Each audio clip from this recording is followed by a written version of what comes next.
તો રામ રામ ને સીતારામ દાયરા ને સ્વાગત છે તમારું અમારા વિડીયામાં। આજે તો ભાઈ આપણે જવાનું છે દ્વારકાથી સીધું સોમનાથ। ભાઈએ ઠેલો ભરી રાખ્યો છે કમ્પ્લીટ, કે જલ્દી જવા દો, રવાના થાવ।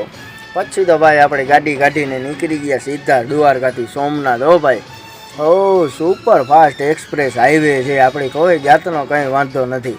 રસ્તામાં થોડાક આગળ વધ્યા તો ભાઈ આપણે લાગી આવી હતી ભૂખ, એટલે આપણે આવી ગયા ત્યાં કઢી ગાંઠિયા ખાવા। પણ અહીંયા આવીને જોયું તો આ ભાઈ હજી તૈયારી કરતા હતા। વાંધો નહીં, અમે કીધું અમે બેસીએ, તમારું જેમ કમ્પ્લીટ થઈ જાય ત્યાં અમને કહેજો। પણ એ ભાઈ તૈયારી તો કરે જ છે, કે થોડીક વાર લાગશે, બેસો તમે। તો આપણે થોડીક વાર બેસી ગયા ભાઈ, પછી તો કમ્પ્લીટ થઈ ગયા। જો પૌવા મળી ગયા છે, એટલે પૌવા આપણે એને કીધું કે ભાઈ અમને પૌવા આપી દો, એટલે અમે પૌવા ખાઈ નીકળીએ। પછી તો પૌવા ખાઈ લીધા ને ખાઈ લીધો આપણે મસ્ત મજાનો માવો ને નીકળી ગયા ભાઈ આપણે દ્વારકાના જોઈ હાથી ગેટ આગળ પહોંચી ગયા છે ભાઈ। હાથી ગેટે આવીને જોયું તો હાંડિયો હેલો જતો હતો। મારું ગલુડિયું કે પપ્પા હાંડિયાનો સીન લઈ લીધો, તો આપણે હાંડિયાનો સીન લઈ લીધો। પછી તો એ દ્વારકાવાળાને દર્શન કરીને ભાઈ ત્યાંથી ગાડી મારી મૂકી છે અને સીધા નીકળી ગયા આપણે ભાઈ સોમનાથવાળા હાઈવે। સોમનાથવાળા હાઈવે જરાક આગળ વધ્યા તો દાદા હુરજ નારાયણ દર્શન દઈ દીધા। હુરજ નારાયણને આપણે પગે લાગી લીધું કે હે હુરજ નારાયણ બધાની ભૂલ ચૂક માફ કરજે, કીડીને કણને હાથીને મણ દેજે હુરજ નારાયણ, સૌની રક્ષા કરજે દાદા। પછી તો ભાઈ હુરજ નારાયણે દર્શન કરીને ધીરે ધીરે ગાડીનું લીવર ખેંચ્યું। પણ સવારનું પોર હતું, ઝાખરે થોડી થોડી હતી, એટલે ટાઢે જરા તરા પડતી હતી। પણ હવે કોઈને કહેવાય નહીં, કેમ કે મેં વળી સેટર પહેર્યું નહોતું ભાઈ। હા, હું વળી ઘરેથી એમ કીધું કે ના ના ટાઢ નહીં પડે, ભાઈ નીકળી ગયા આગળ। હવે તો આગે આગે ગોરખ જાગે, બીજું શું થાય હવે। પણ સૂરજ નારાયણ જો જરાક વધારે સ્પીડમાં નીકળી જાય ને તો મેળ આવી જાય, થોડીક ટાઢ ઉડે ભાઈ, બહુ ટાઢોળું છે રસ્તો એ ને તમારે સુમસાન છે, હાવ શાંતિ, કોઈ જાતનું કોઈ વાહન વ્યવહાર આડાવડો આવતો નથી। ઘરની આવે મજા આવે હવાના પોરમાં નીકળવામાં।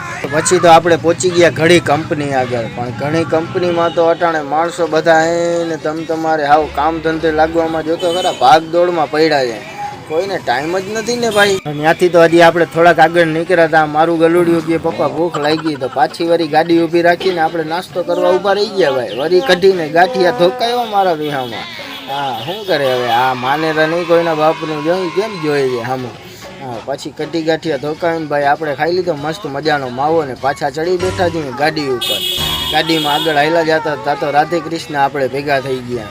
હા, જો કેવો બે માણસનો પ્રેમ છે, ભગવાન બધાની જિંદગીમાં આવો ને આવો પ્રેમ રહેવા દે એટલે ઘણું, એને કોઈને કાંઈ મન દુઃખ જ નહીં ને। પછી તો આપણે પહોંચી ગયા હર્ષદ કોયલા ડુંગર।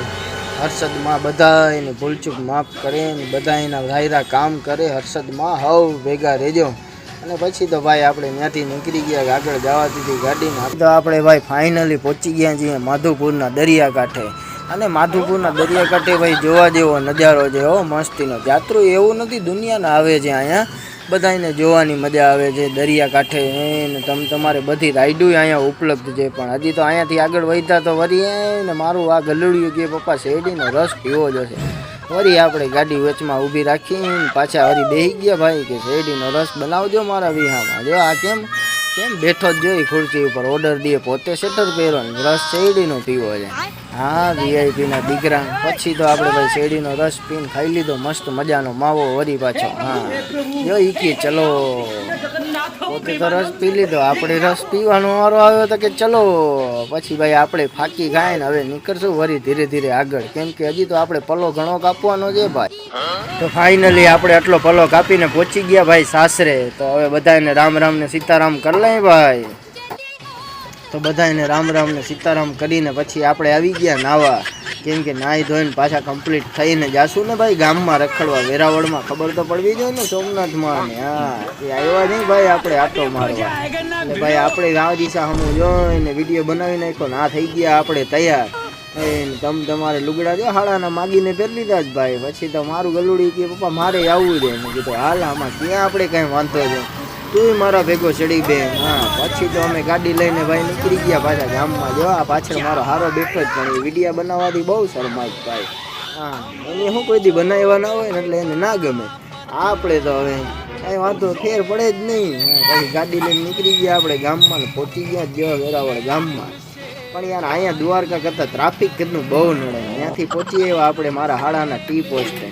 ત્યાં આવીને આપણે ફર્સ્ટ ક્લાસ મારો ગલુડિયું કીએ ભાઈ કાંઈક ખાવું જ હશે વરી પાછું. વરી મારા હાડા એને કાંઈક ઓલું બટરમાં ચોકલેટ નાખીને બનાવી દીધું ભાઈ. આપણે નામ તો નથી આવડતું, તમને નામ આવડતું હોય તો કોમેન્ટ કરજો. અહીંયા તો 2 વટકા ખાઈને રાખી દીધું ને પછી વૈધું એ આપણે ખાઈ લીધું ભાઈ. પણ આ બટરવાળું તો શું હતું એ ખબર ના પડી ભાઈ. ઘરનું ખાવાની મજા આવી ભાઈ. પછી તો આપણે ત્યાંથી નીકળી ગયા જ ભાઈ. સીધા સોમનાથ જવાનું છે ને, રસ્તામાં આવી ગયું હતું ભાઈ બંદર.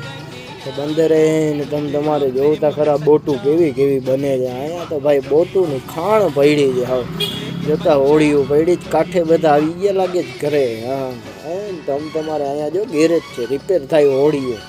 નવી બને ને કોઈ જૂની બને ને કોઈ રિપેર કરાવે ને ફલાણું ઠીકડું ને પૂછડું ને બધું આયલા જ રાખે ભાઈ. પણ બોટું ભાઈ ગધની જાતની જે હો ભાઈ, ના જોઈ હોય એવી બોટું અહીંયા જોવા મળે. હોળીયું કહેવાય, બોટ કહેવાય, જી કહેવાય. તો બધી વસ્તુ બધી પ્રકારની જો અહીંયા પડી છે હોળીઓ. આ વળી સ્ટીમ્બર કહે ને કોઈ બોટ કહે ને કોઈ હોળી કહે ને જેને જેવું આવડે એવું કહે. એમાં આપણા બાપુને શું જાય ભાઈ. આપણે તો હોળી કહેતા આવડે તો હોળી કહેવાની, આપણે બોટ કહેતા આવડે તો બોટ કહેવાની. હા સ્ટીમ્બર કહેતા આવડે સ્ટીમ્બર કહેવાની. પણ જો આ એક પાઠા જેવું સ્ટીમ્બર બહુ જૂનવાણી પડ્યું છે. એને રિપેર કરવાનું હોય કે પછી તોડી નાખ્યું હોય તો રામ જાણે. આપણે તો કાંઈ ખબર નથી, કેમ કે આપણે લેવું નથી ને. એટલે લેવું હોત તો આપણે એની ઇન્ક્વાયરી કરત કે ભાઈ આના રૂપિયા બોલો. પણ હવે આપણી પાસે તો એટલું બજેટ જ નથી. પણ હા જો જબરી હોળી આવી હો ભાઈ. ઉડું ખટારા જેવી 2 માળની તો ઘરની હોળી છે. તો આમાં ઘરના બેહીને દરિયામાં ગયા હોય તો ઘરની મજા જ આવે રાખે હો ભાઈ. અને પછી તો આપણે ફાઇનલ ત્યાંથી નીકળીને પહોંચીએ એવા સોમનાથ મહાદેવના મંદિરે. મહાદેવના તો દર્શન કરવા જ પડે ને ભાઈ. સોમનાથ આવ્યા ને તમે દર્શન ના કરો તો શું કામનું યાર. હા આપણે ગાડી પાર્કિંગમાં રાખીને હવે જાશું મહાદેવના મંદિર તરફ. એ ભોળિયો નાથ જો દેખાય ધજા દેખી ધણી સાંભળે ને દેવળ દીઠે દખ જાય ભાઈ. બધા એને પાર્કિંગમાં ગાડીઓ પાર્ક કરાવે છે અને અહીંયાથી જવાનું હવે હાલીને. હવે આપણે જો ગાડી પાર્ક કરીને અહીંયા જો અહીંયા આપણે સ્ટેચ્યુ ઓફ યુનિટી નમીને ત્યાંથી નીકળીએ આપણે આગળ. તો હવે વયા જશું આપણે અંદર. પણ અંદર જતા હતા તો આ બધા છોકરીઓને ઘેરી લીધો ને ઓલા છોકરાને કરવા માંડ્યા જો ચાંદલા. ઓલો પણ ઊભો રહી ગયો જોઈ લે કેમ નિરાતે ઊભો રહ્યો. આમ મારે કંઈક કામ હોય ને ઊભો રાખું તો ઊભો ના રહીએ ઘરને. અને ત્યાં ઓલા લીટોળિયા કરાવવા ઊભો રહી ગયો. મહાદેવનું નામ લખ્યું જ ભાઈ. પહેલાં તો ઓલું કાંઈક ચંદનથી લીટોળી નાખ્યું આખું કપાટ, પછી મહાદેવ લખી નાખ્યું હર હર મહાદેવ. ભાઈ આપણે ફાઇનલી દર્શન કરીને હવે નીકળી ગયા પાછા બહાર. કેમ કે અંદર તો મોબાઈલ અલાઉડ ના હોય ને ભાઈ. એટલે ફોનને તો આપણે બહાર જ રાખીને જવું પડે. પણ અહીંયા પાર્કિંગ બહુ જ અબરું કરી નાખ્યું ભાઈ. તમે આમ રખડીને થાકો તો પૂરું જ ના પડે. અને અવળું પાર્કિંગ બનાવી નાખ્યું. ત્યાંથી પાછા આપણે જ્યાં દર્શન કરીને બહાર નીકળ્યા તો વરી ઓલો ગયે નાસ્તો કરવો જ ભાઈ. વરી આપણે આવી ગયા અહીંયા દાબેલીનું કહી દીધું ને પછી એક બીજી ખાઈ લીધી આપણે ચણા ચોર. કેમ કે આપણે ભાઈ દાબેલી બહુ ભાવે એમ નથી એટલે નથી આપણે દાબેલી ના ખાતી. દાબેલી ખાઈને પછી આપણે ફર્સ્ટ ક્લાસ મસ્ત મજાનો માવો ખાઈ લીધો ભાઈ. હા વેરાવળનો તો માવો એવો એક્સ્ટ્રા ચૂનો નાખ્યો ભાઈ માવામાં.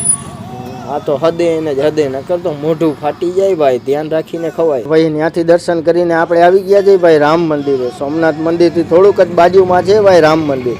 એટલે તમે જ્યારે સોમનાથ આવો ત્યારે રામ મંદિરના દર્શન એકવાર જરૂર કરજો ભાઈ. કેમ કે બહુ મસ્તીનું મંદિર છે, જોવાલાયક સ્થળ છે. જો આપણે પહોંચી ગયા જ ભાઈ ધીરે ધીરે રામ મંદિરની અંદર. પણ આ મારું ગલુડિયું ક્યાંય હચવાય નહીં હતી. પરબારું ભાગા દોડી બસ, બીજો કાંઈ ધંધો જ નહીં. રામ લક્ષ્મણ જાનકી ને જય બોલો હનુમાન કી ભાઈ. હા જો અહીંયા બધા રામ નામના જાપ કરે છે ભાઈ. મંદિરે આવીને રામ નામનું જાપ ના કરો તો શું કામનું યાર. હા જો એ તમે બધા દર્શન કરી લેજો. રામ લક્ષ્મણ જાનકી જય બોલો હનુમાન કી કોમેન્ટ કરી દેજો. હા પણ આ મારું ઊંડેડું ક્યાંય હચવાય નહીં. પર બારું હળિયા પટ્યું શું કરવું આનું એ નથી સમજાતું મને. હનુમાન દાદાના દર્શન કરી લીધા ભાઈ. અને હવે આપણે કરશું ગણપતિ મહારાજના દર્શન. આજે ગણપતિ મહારાજને બહાર નીકળી ગયા ભાઈ. બહાર નીકળીને જોયું તો બહુ મસ્તીનું વ્યૂ હતું ભાઈ બહારનું. બહાર એ બહુ જોવાલાયક સ્થળ છે ભાઈ. એકવાર દર્શન જરૂર કરજો હો તમે. જો આમ કેવું મસ્ત એનું બધી કોરા સમુદ્ર દરિયો અને ફરતી લીલોતરી. આપણે એમ થાય ઓહો વાહ ક્યાંક વનવગડામાં આવી ગયા. હું ભારી હવા ઉજાસે એકદમ આવે છે એની વાત જવા દો ભાઈ. તો હવે રામ મંદિરના દર્શન કરીને હવે આપણે પાછા નીકળશું ઘર તરફ ભાઈ. જો હવે તો સૂરજે દાદા હાથમાં આવ્યા છે ભાઈ, એ ઘરે જાય છે. તો હવે આપણે ઘર ભેગું થઈ જવાય ભાઈ. પછી તો આપણે પહોંચી ગયા ભાઈ ઘરે. ઘરે આવીને અસર વળી હાથ પગ ધોઈને ફ્રેશ થઈ ગયા ને હાડાનો લેંઘો ને ટી શર્ટ પહેરી લીધા ભાઈ. કેમ કે આપણે તો ભેગું ના લઈ આવ્યા હોય ને, અહીંયા બહાર આવ્યા હોય ને. હજી તો લેંઘો પહેર્યો તો મારો હાડો કે હાલો બનાવી બહાર જાય. તો વળી અમે બહાર આવી ગયા ને પાછા આવી ગયા છે ભાઈ ટી પોસ્ટે ચા પીવા. કેમ કે ચા તો જોઈએ જ ને ભાઈ. પછી આપણે મસ્ત મજાનો માવો ખાઈ શકીએ. ચા વગર તો મજા આવે નહીં ને યાર. ચા પીને પછી એને પાછા નીકળી ગયા બારે. જો તા તો ઓલો ગલુડિયું મારું ચડી ગયું ગાડી ઉપર. ઝટ ગાડી ચાલુ કરો, હાલ ને ભાઈ તને ગાડીમાં બેસી જાને. તો પછી તો ભાઈ પડી ગઈ સવાર ને આપણે નીકળી ગયા પાછા ઘર તરફ નીકળવા ભાઈ. દ્વારકા પાછું રવાનું થવું જોશે ને ભાઈ. બહાર ગમે એટલું ફરીએ પણ છેલ્લે અંતે તો ભલું ઘર જ થાય ને. આમે કીધું છે કે ભાઈ ધરતીનો છેડો ઘર. તો બહાર નીકળીને ભાઈ આપણે પેલા ફર્સ્ટ ક્લાસ મસ્તીનો મજાનો માવો ખાઈ લીધો ભાઈ. કેમ કે ફાકી ખાધા વગર તો ના જ મજા આવે ને ભાઈ. ફાકી તો આપણે પેલા જ હોય. તો ત્યાંથી આપણે થોડાક આગળ આવ્યા હતા તો વળી પાછી ભૂખ લાગી આવી હતી ભાઈ. તો વળી આપણે આવી ગયા કઢીને ગાંઠિયા ખાવા. પણ આ બાજુ કઢીની સિસ્ટમ નથી ભાઈ, ચટણી રાખેલી છે. તો ચટણી ને ગાંઠિયા ખાવા પડ્યા. પણ ગાંઠિયા તો ખાવાના જ હોય ને. ગાંઠિયા ખાધા વગર આપણે ના મજા આવે ભાઈ. હા, તો ગાંઠિયા ખાઈને પછી આપણે નીકળી ગયા આગળ પાછા રોડે ચડી ગયા ભાઈ. અને રોડ ગદનો નામી છે એટલે મજા જ આવી રાખે ગાડી હલાવવાની. કોઈ જાતની કંઈ રામાયણ જ નહોતી ભાઈ. લીવર ખેંચીને ચડી જ દેહો તમારે. તો હજી તો ભાઈ દ્વારકા ઘણું બહુ છેટું છે. હવે તો મને લાગે લીવર ખેંચીને ચડી બેસવું પડશે ભાઈ. તો રામ રામ ને સીતારામ દાયરા ને મળીએ હવે આપણે બીજા વિડીયોમાં. મજા આવી હોય તો કોમેન્ટ જરૂર કરજો હો ભાઈ. જય દ્વારકાધીશ લખજો ભાઈ.